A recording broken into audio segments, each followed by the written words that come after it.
दोस्तों, क्या आप जानते हैं कि एक दिन ऐसा भी आता है जब तुलसी माता खुद कहती हैं, आज मुझे मत छूना। हाँ, वही तुलसी जिसको रोज छूकर हम पूजा करते हैं। तो आखिर द्वादशी के दिन ऐसा क्या खास होता है? चलिए जानते हैं एक छोटी सी पौराणिक कथा के साथ। पुराणों में कथा मिलती है कि एक बार माँ तुलसी ने भगवान विष्णु से कहा, प्रभु, मैं हर दिन सबके लिए खड़ी रहती हूँ, न कोई विश्राम न कोई अवकाश।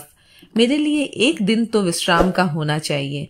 भगवान विष्णु मुस्कुराए और बोले, तुम मेरे लिए अत्यंत प्रिय हो।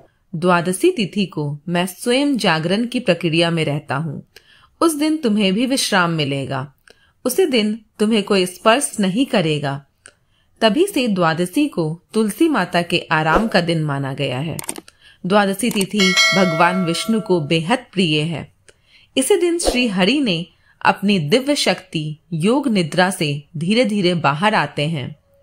शास्त्रों में लिखा है कि इस तिथि पर ऊर्जा बहुत कोमल और सूक्ष्म रूप में प्रवाहित होती है। तुलसी माता इस दिव्य ऊर्जा को सोखती हैं, इसलिए उसे छूने से उनकी ऊर्जा बाधित होती है। अगर धार्मिक कारण छोड़ भी दे तो भी वैज्ञानिक कारण आपको चौंका देंगे। द्वादशी के आसपास पौधों में मॉइस्चर कम हो जाता है। तुलसी की पत्तियां में मौजूद एसेंशियल ऑयल भी कम सक्रिय रहते हैं। ऐसे समय में पत्तियों को छूने या तोड़ने से पौधा जल्दी कमजोर होता है। यानी हमारी पूर्वजों ने नियम सिर्फ धर्म के लिए ही नहीं बल्कि पौधे की रक्षा के लिए भी बनाया था। द्वादशी को क्या करें? तुलसी माता को दूर से प्रणाम करें, दीपक जलाएं पर पौधे को ना छुए। पूजा में पिछले दिन तोड़े हुए तुलसी पत्र ही अर्पित करें और इस दिन घर में शांत वातावरण रखें, क्योंकि ऊर्जा दिव्य और सूक्ष्म होती है।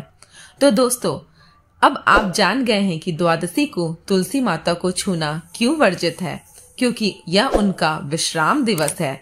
अगर आपको यह वीडियो अच्छी लगी हो तो लाइक करें, शेयर करें और चैनल को सब्सक्राइब जरूर करें।